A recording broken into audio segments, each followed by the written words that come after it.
AP municipal శాఖ మంత్రి నారాయణ పటమట రెల్లి కాలనీలో పరిస్థితిని పరిశీలించారు. మంచినీటి సరఫరాలో నాణ్యత, ఇతర సమస్యలపై ప్రజలను అడిగి తెలుసుకున్నారు మంత్రి నారాయణ. ఓపెన్ డ్రైన్స్ లో వాటర్ ఓవర్ఫ్లో అయి మంచినీటి పైప్ లైన్లోకి వెళ్లడంతోనే డయేరియా సమస్యలు వస్తున్నాయని తెలిపారు. ఇక అండర్ డ్రైన్ పనులు పూర్తయితే ఇబ్బంది ఉండదన్నారు.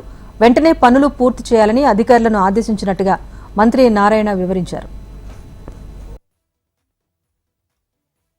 అయితే జనరల్గా ఏంటంటే ఈ యొక్క రైనీ సీజన్లో వర్షాలు వచ్చినప్పుడు ఎక్కడైతే డ్రైన్స్లో ఓపెన్ డ్రైన్స్ ఉంటాయో ఓపెన్ డ్రైన్స్లో వాటర్ ఓవర్ఫ్లో అయ్యి అవి ట్యాప్స్లో ఎక్కడన్నా ట్యాప్స్ కనెక్షన్స్లో ఎక్కడన్నా చిన్న లీక్ ఉంటే దానిలో పోవటం, అది ఆ నీళ్లు తాగటం, కలుషితం కావటం దానివల్ల జరుగుతుంటుంది. అందుకని యాక్చువల్గా అధికారులందరికీ మన టెలికాన్ఫరెన్స్ పెట్టి స్టేట్ మొత్తం అన్ని మున్సిపాలిటీస్కి ఇన్స్ట్రక్షన్ ఇచ్చాను. ఇమీడియట్గా సిల్ట్ డ్రైవ్ చేయమని 2014-19 దాకా కూడా మంత్రిగా ఉన్నప్పుడు ఎవ్రీ ఇయర్ ముఖ్యమంత్రి గారు దీని మీద ఒక స్పెషల్ డ్రైవ్ చేయమనేవాడు, సిల్ట్ డ్రైవ్. ఎందుకంటే కాలువల్లో ఉండే డ్రైన్స్లో ఓపెన్ డ్రైన్స్లో ఉండే సిల్ట్ తీసేస్తే వాటర్ ఫ్రీగా ఫ్లో అయితే అప్పుడు ఏమవుతుందంటే స్ట్రక్ కాదు, అప్పుడు ఇటువంటి ప్రాబ్లమ్స్ వీలైనంత వరకు మినిమైజ్ కావటానికి ఉంటుంది.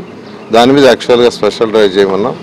ఇవాళ కూడా అధికారులతో కూర్చొని దీని మీద డ్రైవ్ చేసి సిల్ట్ తీసి వీలైనంతరకు ఎటువంటి ప్రాబ్లం రాకుండా చూడటం జరుగుతుంది.